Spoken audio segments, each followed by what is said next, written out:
ሰላም እንዴት ናችሁ? ውድ የጄምቤም ቴሌቪዥን ተመልካቾቻችን የሰዓቱን ክርስቲያናዊ ሀገር አቀፍና ዓለም አቀፍ መረጃዎችን ይዘን ወደ እናንተ ቀርበናል። በቅድሚያ አርዕስተ ዜና። የቄስ ዶክተር ቶሎሳ ጉዲና የምስጋና ፕሮግራም በአድዋ ድል መታሰቢያ ተከበረ።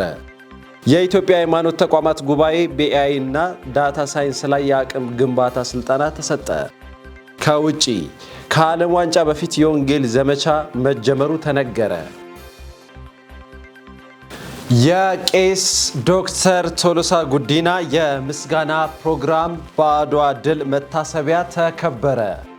ክብር ለሚገባው ክብርን ስጡ ሮሜ ምዕራፍ 13 ቁጥር 7 በሚለው የቃሉ መሰረት 80ኛ የልደት በዓላቸውንና ለ59 ዓመታት በታማኝነት ለእግዚአብሔርና ለሕዝቡ ያደረጉትን አገልግሎት ለማክበር ለቄስ ዶክተር ቶሎሳ ጉዲና የተዘጋጀ የምስጋና ፕሮግራም በአድዋ ድል መታሰቢያ ተካሂደዋል። ከወለጋ ዶንጎሮ የተገኙት ዶክተር ቶሎሳ ከመካነ ኢየሱስ ሴሚናሪ እስከ አብሳል ዩኒቨርሲቲ እና ፉለር ቴዎሎጂካል ሴሚናሪ ድረስ በመማር እውቀታቸውን አሳድገው በገጠር አብያተ ክርስቲያናትና በማህበረሰብ ውስጥ በትህትና አገልግለዋል።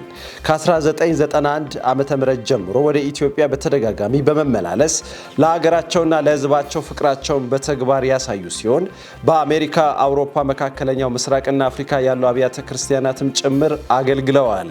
ዶክተር ቶሎሳ በትህትና፣ በቅንነት፣ በይቅርታና በለጋስነት የሚታወቁ ሲሆን ብዙ አገልጋዮችን በትምህርትና በገንዘብ ድጋፍ ረድተዋል። እንዲሁም ባለቤታቸው ወይዘሮ ማርያና ልጁ ለአገልግሎታቸው ስላደረጉት ድጋፍ ምስጋና ቀርበዋል። ዝግጅቱን ለማሳካት አስተዋጽኦ ያደረጉት አቶ ተፈራ ስዩም፣ ፓስተር ዶክተር አበራ ሀብቴ፣ ቄስ ሳሙኤል ኃይሉ፣ ፓስተር አቢም ብሻውና አቶ ዳዊት ኃይሉ መሆናቸው ለማወቅ ተችሏል። የመሰረተ ክርስቶስ ሴሚናሪ 166 አገልጋዮችን አስመረቀ።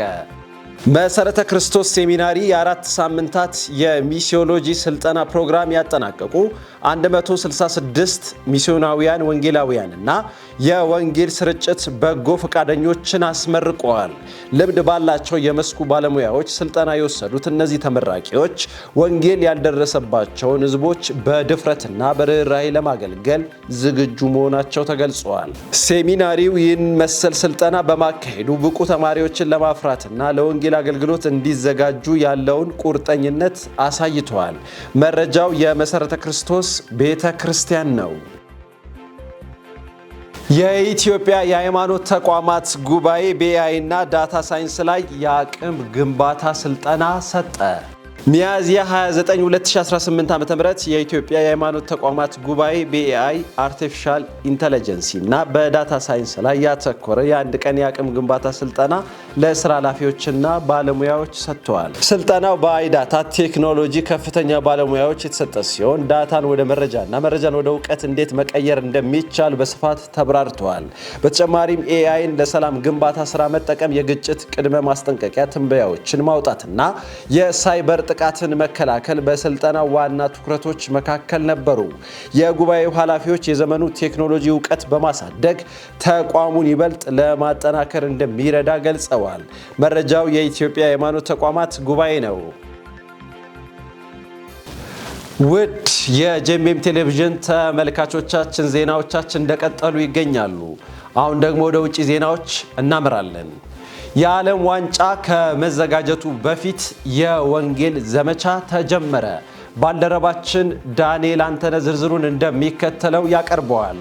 በዩኬ የሚገኘው የክርስቲያን በጎ አድራጎት ድርጅት ሆፕ ቱጌዘር ዩኬ በዚህ የበጋ ወቅት ከሚካሄደው ፊፋ ወርልድ ካፕ በፊት ትልቁ የተልእኮ ዕድል በማለት የገለጸውን አዲስ የወንጌል ዘመቻም ጀምሯል። ድርጅቱ ከግማሽ በላይ የዓለም ሕዝብ የዓለም ዋንጫውን እንደሚከታተል በመጠቆምም ይህ ውድድር ሰዎችን ስለ ኢየሱስ ለመንገር ልዩ ዕድል እንደሚፈጥርም ገልጿል። ለዘመቻው የተዘጋጀው ጎል ላይፍ የተሰኘ የወንጌል አገልግሎት ጎስፔል ኦፍ ማርክ ከእግር ኳስ ይዘት ጋር በማጣመር የቀድሞ ፕሮፌሽናል ተጫዋች ዳርሊ ሮብሰን የህይወት ምስክርነትንም ያካትታል። በሚድልስብሮት ኤፍሲ አካዳሚ የነበረው ሮብሰን በኋላ ላይ ግሌይዌይ ዩናይትድ ኤፍሲን ተቀላቅሎም ተጫውቷል። ከአእምሮ ጫናና ፍርሃት ጋር እንደታገለ በመናገርም ክርስቶስን ከተከተለ በኋላም ህይወቱ እንደተለወጠም ገልጿል። በአሁኑ ሰዓት ፓስተር የሆነው ሮብሰን ኤፍ3 የተሰኘ አገልግሎትን በማቋቋም ተጫዋቾች በእምነታቸው እንዲያድጉም እየረዳም ይገኛል። በተጨማሪም ሆፕ ቱጌዘር ዩኬ የዓለምን ዋንጫ እንደ ውይይት መነሻ በመጠቀም በማህበረሰብ ዝግጅቶች፣ በእግር ኳስ ሜዳዎችና በሌሎች የዕለት ተዕለት ስፍራዎች ወንጌል መልእክት እንዲደርስ አብያተ ክርስቲያናትን እያበረታታ መሆኑን የዘገበው ክርስቲያን ቱዴይ ነው። ማርክ ሩቢዮ ከሊቀ ጳጳስ ሊዮ ጋር በመካከለኛው ምስራቅ ጦርነት ላይ መከሩ።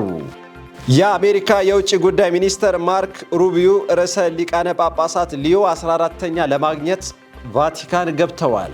ፕሬዝዳንት ዶናልድ ትራምፕ በሊቀ ጳጳሳቱ ላይ በተደጋጋሚ ትችት ከሰነዘሩ በኋላ ማርኮ ሩቢዮ ርዕሰ ሊቀ ጳጳሳት ሊዮ 14ኛን ለማግኘት ቫቲካን መግባታቸው ተገልጿል። የትራምፕ የመንግስት አስተዳደር ከርዕሰ ሊቀ ጳጳሱ ጋር የሚደረገው ውይይት ጋር ከአንድ ዓመት ገደማ በኋላ የሚደረግ ስለመሆኑ ተገልጿል። በውይይታቸውም በመካከለኛው ምስራቅ ጦርነት የተፈጠረውን ውጥረትን የተመለከቱ ርዕሰ ጉዳዮች እንደሚነሱ ይጠበቃል። ሩቢዮ ከርዕሰ ሊቀ ጳጳስ ጋር የሚያካሂዱትን ካጠናቀቁ በኋላ ካቻቸው የቫቲካን የውጭ ጉዳይ ሚኒስትር ካርዲናል ፒየትሮ ፓርሎኒ እንደሚገናኙ ተጠቁመዋል። የዘገበው ፒ ኒውስ ነው። ውድ የጄኤምኤም ቴሌቪዥን ተመልካቾቻችን አርዕስተ ዜናዎችን እናስታውሳችሁ።